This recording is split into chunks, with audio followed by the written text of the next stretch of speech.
La louange est à Allah, le Créateur du monde, celui qui existe sans début, sans fin, sans endroit, sans comment et ne dépend pas du temps.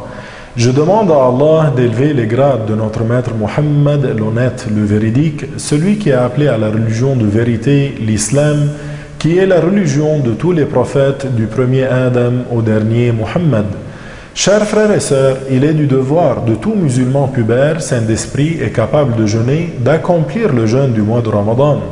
Il y a des excuses dans la loi de l'islam qui permettent à certaines personnes de ne pas jeûner, mais elles devront s'acquitter de ce qui leur est demandé selon leur cas. Sachez, chers frères et sœurs, que le jeûne est un devoir pour chaque musulman pubère, saint d'esprit, capable de jeûner. Il n'est pas valable de la part du non-musulman d'origine, ni de l'apostat, et il n'est pas valable non plus d'une femme ayant les menstrues ou les lochis. Ce n'est pas un devoir pour le fou de jeûner et il n'a pas à faire le rattrapage. Ce n'est pas un devoir de l'accomplir pour le malade pour qui le jeûne est nuisible. Notez bien, chers frères et sœurs, que le jeûne est une obligation indépendante de la prière.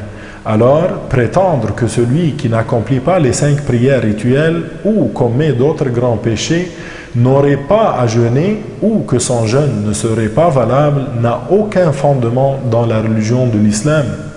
Notez bien aussi que certaines personnes ne jeûnant pas ne commettent pas de péché car elles ont une excuse ou une dispense selon la loi de l'islam. Elles n'ont donc pas commis de péché, mais elles devront s'acquitter du rattrapage et ou de la compensation fidya et ou de l'expiation selon leur cas. Les cas dans lesquels la personne ne jeûne pas sans commettre de péché sont 1. La femme qui a ses menstrues, ses règles ou lochis. 2. Un voyageur qui fait un voyage permettant de raccourcir les prières de 4 à 2 rak'a, même si le jeûne ne présente pas pour lui de difficultés. 3. Le malade pour qui le jeûne est nuisible. 4. La femme enceinte ou une femme qui allait, qui craint pour elle-même ou pour son bébé. Pour chaque cas cité, il faut remplir les conditions qui permettent de ne pas jeûner. Pour cela, il convient d'expliquer son cas à un enseignant ayant la capacité de répondre.